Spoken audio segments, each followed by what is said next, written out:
Hi students, आज हम बात करेंगे सीए फाउंडेशन का जो पेपर नंबर 2 है बिजनेस लॉ, उसको स्टडी कैसे करें जिससे कि मैक्सिमम मार्क्स आए। एक तो प्रॉब्लम इस सब्जेक्ट में ये है कि ये 12th वाले स्टूडेंट्स का फर्स्ट टाइम पढ़ना पड़ता है, उनको पढ़ा हुआ नहीं होता है, तो उस समय बच्चों को दिक्कत आती है कि इस सब्जेक्ट की प्रिपरेशन किस तरीके से करें।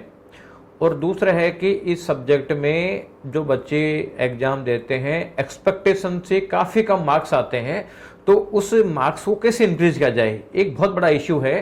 तो ये आप लोगों को देखना है। तो मैं आपको वो स्ट्रेटेजी बताऊंगा जिसमें आप एक्सपेक्टेशन से ज़्यादा मार्क्स ला सकें और एक सिस्टमेटिक तरीके से इसको प्रिपेयर कर सकें।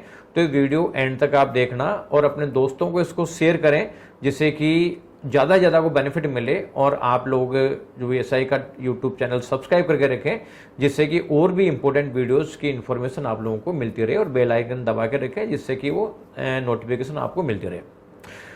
तो सबसे पहले मैं बात करूंगा कि बिजनेस लॉ में क्वेश्चन किस तरीके के आते हैं।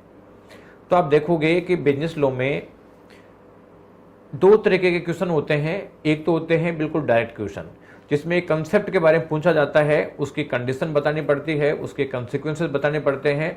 तो ये डायरेक्ट क्वेश्चन है, उसके बारे में हम डिस्कस करेंगे। और एक आते हैं प्रॉब्लम बेस्ड क्वेश्चंस, यानी दो पार्टीज ने कॉन्टैक्ट किया और कॉन्टैक्ट में बाद में डिस्प्यूट हुआ, और डिस्प्यूट हुआ तो इसका रिजोल्यूशन कैसे होगा, तो ये प्रॉब्लम बेस्ड क्वेश्चन होते हैं। तो सबसे पहले हम बात करते हैं डायरेक्ट क्वेश्चन की। तो डायरेक्ट क्वेश्चन का मतलब है कि अगर आपने रेलिवेंट प्रोविजंस आपको ढंग से क्लियर है तो डायरेक्ट क्वेश्चन सीधे सीधे लिख दोगे, क्योंकि कोई भी जो लॉ होता है इसमें कुछ कंडीशंस होती है। सब सर्टेन कंडीशन पूरी हो गई तो ये कंसिक्वेंस आएगा, सर्टेन हो गए तो ये कंसिक्वेंस आएगा। तो कि पर्टिकुलर कंसिक्वेंस के लिए कौन कौन सी कंडीशन पूरी होनी चाहिए सीधा मॉड्यूल में दे रखा होता है। तो अगर मॉड्यूल को आप देख देख के बार बार रिवाइज करोगे तो कंसेप्ट आपकी पूरी हो जाएगी। तो इसके लिए सबसे पहले तो आप जो मटेरियल काम में लेंगे वो लेंगे आईसीआई का स्टडी मटेरियल। आईसीआई का जो स्टडी मटेरियल है वो इसके लिए एक गीता है आप लोगों के लिए। तो इसमें आप लोगों को देख देख के पढ़ना है, यानी आईसीआई का स्टडी मटेरियल लो, एक चैप्टर उठाओ, उसको देख देख के आप रिवाइज करो। और जो जो चीज़ें लगता है कि इस सेंटेंस में कोई 2 वर्ड 3 वर्ड जो इंपॉर्टेंट है, ऐसे वर्ड्स को अंडरलाइन कर लो, क्योंकि वो उसके की वर्ड्स होते हैं। की वर्ड्स जो है वो लिखोगे तो मार्क्स आएंगे। तो आप लाइनें पढ़ते जाओ, जो मैन में लगता है कि ये वर्ड इंपॉर्टेंट है उसका निशान लगाते जाओ, अंडरलाइन करते चलो। और इस तरीके से आप जब पढ़ाई करोगे तो जब इसको 4-5 बार रिवाइज कर लोगे तो जो चीज़ें माइंड में सेट होना चालू हो जाएगी।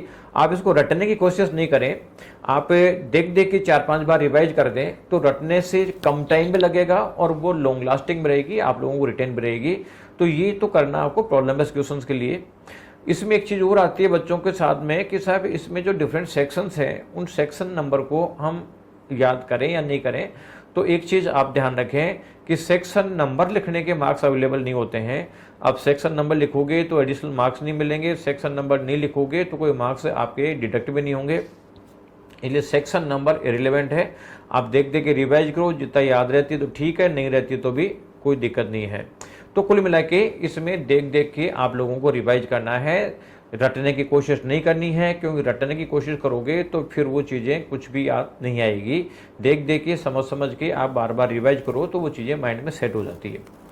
इसके अलावा जो प्रॉब्लम बेस्ड क्वेश्चन होता है, प्रॉब्लम बेस्ड क्वेश्चन में आप ये देखो कि वो प्रॉब्लम जो दे रखी है वो किस सेक्शन की दे रखी है, किस चैप्टर की दे रखी है, किस सेक्शन की दे रखी है। तो पहले तो आइडेंटिफाई करो, फिर आपको सबसे पहले उसका देना है रेलिवेंट प्रोविजन, यानी आपको समझाना पड़ेगा कि रेलिवेंट प्रोविजन क्या बोलता है।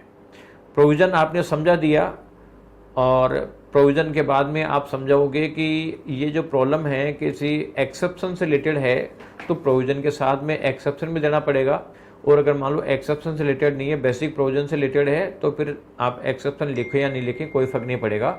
तो कुल मिला के पहला तो लिखना है हमारे को रेलिवेंट प्रोविजन क्या बोलता है। इसके बाद में आप लिखोगे कि इसका जो कोई एक्सेप्शन का क्वेश्चन है तो एक्सेप्शन क्या है। तीसरे नंबर पे आप लिखोगे कि बेसिक इशू क्या इन्वॉल्व है, यानी इस क्वेश्चन में, इस प्रॉब्लम में जो एग्जामिनर है हमसे किस बेसिक इशू का जवाब चाहता है। थर्ड नंबर पे लिखोगे।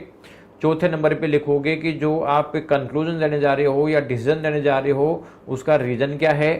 और 5वें नंबर पे लिखोगे जो कंक्लूजन है या डिसीजन है। तो 5 स्टेप में होगा प्रॉब्लम बेस्ड क्वेश्चन, यानी रेलेवेंट प्रोविजन। अगर एक्सेप्शन रिलेटेड प्रोविजन प्रॉब्लम है तो एक्सेप्शन भी देना पड़ेगा। 3rd नंबर पे बेसिक इशू देना पड़ेगा। 4थे नंबर पे आपको रीजन लिखना पड़ेगा, जो कंक्लूजन देने जा रहे हो उसका रीजन, और 5वें नंबर पे है कंक्लूजन। ये 5 स्टेप में क्वेश्चन करोगे जब जाके मार्क्स आप लोगों के आएंगे। अब एक इशू और आता है कि क्या हम शॉर्ट नोट पढ़ लें क्या? तो बच्चों एक चीज़ ध्यान रखना, कोई भी शॉर्ट नोट आप पढ़ते हो तो ये मान लो कि जो आईसीए का स्टडी मटेरियल है उसका 50% से ज़्यादा मैटर नोट्स में नहीं होता, यानी आधा मैटर पढ़ रहे हो आप, और उस आधे में भी अगर आपने मान लीजिए आधा कर दिया तो इसका मतलब है कि 25% आपको रिटर्न होगा टोटल में से, और वो उससे मार्क्स नहीं आएंगे। फिर आप क्या करोगे, थोड़ी थोड़ी चीज़ें सबके लिख दोगे, लेकिन वो टू द पॉइंट किसी का नहीं बन पाएगा, इसलिए मार्क्स नहीं आएंगे। तो आपको ये भी ध्यान रखना है कि नोट्स नहीं बनाने हैं, ना आपको बनाने हैं, ना किसी के बने हुए नोट्स काम में लेने हैं। आप लोग लाइन टू लाइन रीड करो, मैन चीज़ें अंडरलाइन करो, और अंडरलाइन करके उन्हीं को बार बार रिवाइज करो, तो सब चीज़ें एग्जाम में रिटर्न हो जाता है। अब रही बात कि एग्जाम में मार्क्स एक्सपेक्टेशन से कम क्यों आते हैं, तो एक्चुअल में लो सब्जेक्ट जो दे रखा है, ये पहली बार पढ़ते हो तो आपको भी थोड़ा सा इसमें टेरर रहता है कि क्या मालूम कैसे करेंगे कैसे नहीं करेंगे। तो बहुत सारे टीचर्स ने शॉर्ट नोट बना रखे हैं, और शॉर्ट नोट आप पढ़ते हो, और शॉर्ट नोट पढ़ते हो तो आप खुद चेक करोगे कि जो मार्क्स आप एक्सपेक्ट कर रहे थे उतने मार्क्स नहीं आते हैं। उसका रीज़न मैंने बताया था अभी कि शॉर्ट नोट वैसे भी 50% होते हैं, 50 का 50% अपन कर लेते हैं, तो 25% ही कर पाते हैं। तो कुल मिला के अपने को शॉर्ट नोट्स न तो अपने बनाने हैं न टीचर के बनाने हैं, उससे मार्क्स नहीं आते हैं। आप मॉडल को देख देख के रिवाइज करोगे तो आप ऑटोमेटिक आपका पर्पस सोल्व हो जाएगा। एक बच्चों को बेसिक क्वेश्चन आता है कि क्या हम एसएम के अलावा आरटीपी, एमटीपी या सेल्फ स्टडी भी देखें? तो आरटीपी, एमटीपी, सेल्फ स्टडी के लिए तो मेरा आपको ओपिनियन यह है कि आप 10-15 क्वेश्चन जो प्रॉब्लम बेस्ड क्वेश्चन है वो आप एक बार आरटीपी, एमटीपी, सेल्फ स्टडी में से कर लें, जिससे आपको फॉर्मेट पता चल जाएगा क्वेश्चन का फॉर्मेट क्या है। बहुत ज़्यादा क्वेश्चन की रिक्वायरमेंट नहीं है। हाँ, अगर मॉड्यूल अखबार ढंग से तैयार होने के बाद आपके पास स्पेयर टाइम है तो फिर आप आरटीपी, एमटीपी, सेल्फ स्टडी के जो प्रॉब्लम बेस्ड क्वेश्चन है उसको स्टडी कर सकते हैं। और मान लीजिए आपको लगता है कि मेरे पास टाइम कम है, तो इसका मतलब है कि फिर आप लोगों को केवल स्टडी मटेरियल पे फोकस करना चाहिए। अब चैप्टर्स की प्रायोरिटी क्या दें, अपन इस चीज़ की बात करें तो देखो यहाँ पे सीए फाउंडेशन में जो बिजनेस लॉ है उसमें 7 चैप्टर है। 7 चैप्टर में बात करें तो एक तो आता है आपका जो पहला चैप्टर होता है इंडियन रेगुलेटरी फ्रेमवर्क, वो सिंपल है। ये इंडियन कॉन्ट्रैक्ट एक्ट है, ये इंपॉर्टेंट चैप्टर है, जो बेसिकली जो कॉन्ट्रैक्ट बताता है क्या नहीं है। इसके अलावा आप देखोगे दूसरे नंबर पे आपका इंडियन पार्टनरशिप एक्ट है, वो इजी है। यहाँ पे कंपनी एक्ट के जो पोर्शन दे रखा है वो भी बिल्कुल सिंपल दे रखा है। इसके अलावा नेगोशिएबल एक्ट है, उसका भी बहुत इजी दे रखा होता है। तो ये 4 चैप्टर आप पहली प्रायोरिटी में कर लें। इसके बाद आप जो है वो sale of goods act, limited liability partnership वगैरह और ये इंडियन रेगुलेटरी फ्रेमवर्क कर लें, यानी प्रायोरिटी वाइज करेंगे तो आपको ज़्यादा बेनिफिट मिलेगा। तो ये इस तरीके से आप पढ़ें। और पूरा सिलेबस नहीं भी कर पाते हो तो आप मान लो कि टोटल में से अगर 70% वेट के भी आपने चैप्टर ढंग से कर लिए तो इसका मतलब 60-65% मार्क्स आ जाएंगे। तो आप दूसरी चीज़ ध्यान रखो कि आप चाहे कोर्स चाहे कुछ कम पढ़ लो कोई बात नहीं, ये कम से कम 5 to 6 टाइम्स आपका रिवीजन हो जाना चाहिए, क्योंकि 5-6 बार अगर रिवीजन हो गया तो ये चीज़ें बिल्कुल टिप्स पे आ जाएगी और आप लोगों को कोई भी दिक्कत नहीं आएगी। तो आप आईसीए के स्टडी मटेरियल से पढ़ें, बार बार रिवाइज करें, पूरा कोर्स हो पाए नहीं पाए इम्पोर्टेंट नहीं है। तो ये पॉलिसी फॉलो करोगे तो आपके मैक्सिमम मार्क्स आएंगे और आप करके देखना, आप लोगों को बेनिफिट मिलेगा ही मिलेगा। Thank you.